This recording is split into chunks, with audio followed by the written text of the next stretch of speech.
So in our previous lectures, we have discussed about the early systems of classification. Now let us see some modern systems of classification. In that modern system classification, very first stepping stone is your genetic system.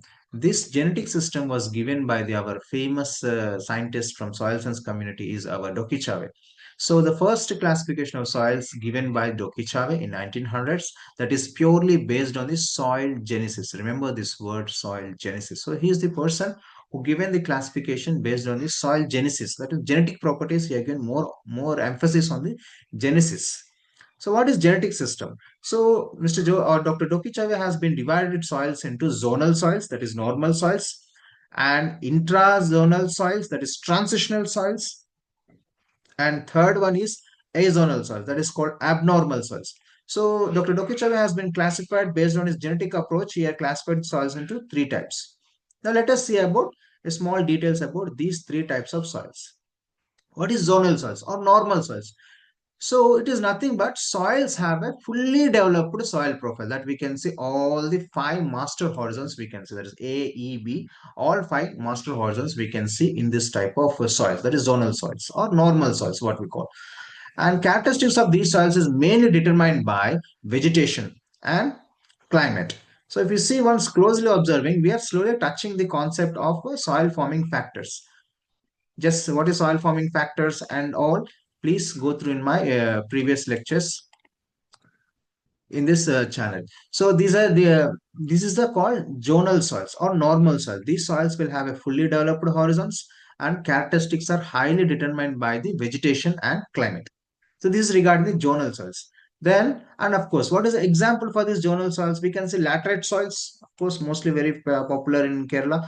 Of warm, humid climate conditions and vegetation is a basic nature of these laterite soils. Of course, podzol soils, which is produced mostly in cool and a humid climate, vegetation and vegetation is mostly in acidic nature. But you see, both here, both climate and vegetation is highly influenced by for the formation of these soils. So that's why Dokuchaev is the classification is called genetic systems of classification. This is called the zonal soils. Now let us say about intrazonal soils. These are transitional soils.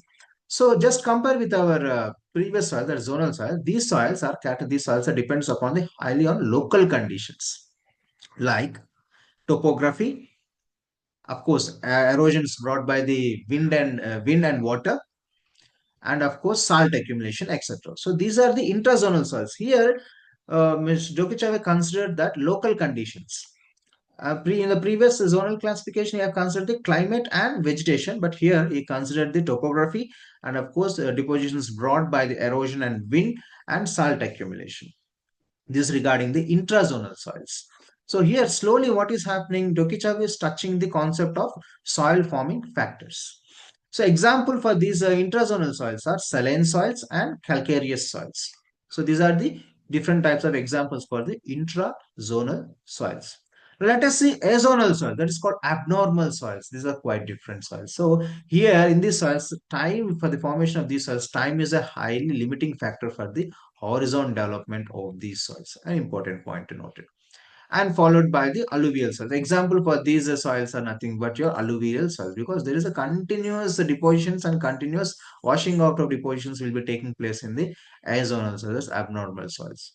But though it looks very scientific, these zonals are very scientific. Almost we have seen all sort of soil forming factors we have seen. There are slight drawbacks in this type of genetic system of classification given by Dokuchaev. What are those? Dokuchaev approach was basically on soil genesis. It purely depend on the soil genesis and given more emphasis on climate and vegetation. He given very more importance. Climate and both are the one kind of a soil forming factors on this than the in real present soil property. So he given more emphasis on the climate and vegetation than considering the present condition of the soil properties. So this is regarding the azonal soil approach. Thank you.